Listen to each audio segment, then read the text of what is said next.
আমি বারবার একটা কথা বলি যে এই দুনিয়াতে আল্লাহ ছাড়া আমাদের আপন বলে কেউ নাই।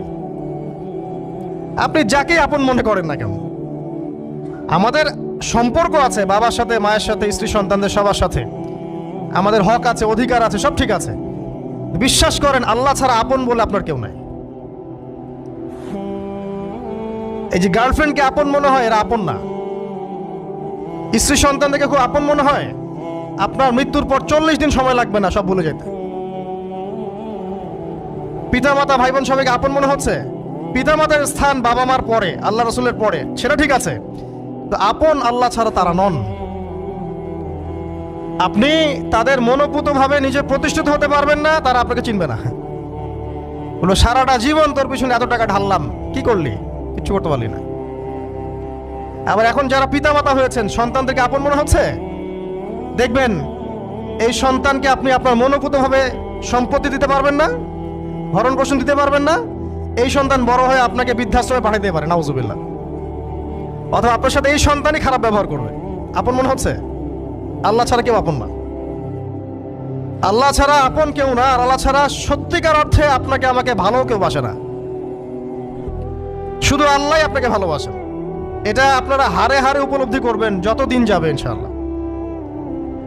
তাই শুধু সেই আল্লাহর জন্যেই নিজেকে খালেস করে দেন, আর যার যার হক তাকে তাকে দিয়ে দেন।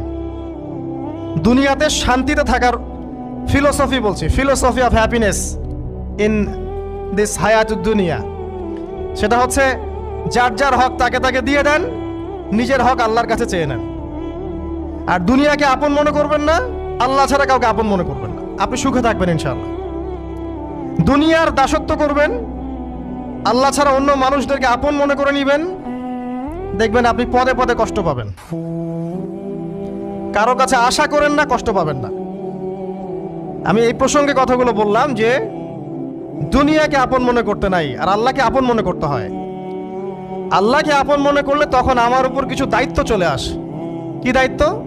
আল্লাহ আমাকে সৃষ্টি করেছেন, রিজিক দিয়েছেন, লালন পালন করছেন, বাঁচিয়ে রেখেছেন, তার হাতে আমার মৃত্যু, তার হাতে সবকিছু। তো এখন আল্লাহ পাকের জন্য নিজের জীবনটাকে খালেস করে নেওয়া, যেভাবে আল্লাহ পাক চলতে বলেছেন সেভাবে চলা, যেগুলোকে আল্লাহ পাক নিষেধ করেছেন বর্জন করা। আর রাসূলুল্লাহ সাল্লাল্লাহু আলাইহি ওয়াসাল্লামের সুন্নাহ আল্লাহ পাক রেখে দিয়েছেন আমাদের সামনে। এই সুন্নাহগুলো যদি আমরা অনুসরণ করতে পারি, ইনশাআল্লাহ এই দুনিয়াতে কিছু পাই বা না পাই, ইনশাআল্লাহ পরকালে আপনি আল্লাহর ক্ষমা পাবেন ইনশাআল্লাহ তাআলা। কোরআনের সূরাগুলার অর্থ সব খুতবায় বলা যায় না।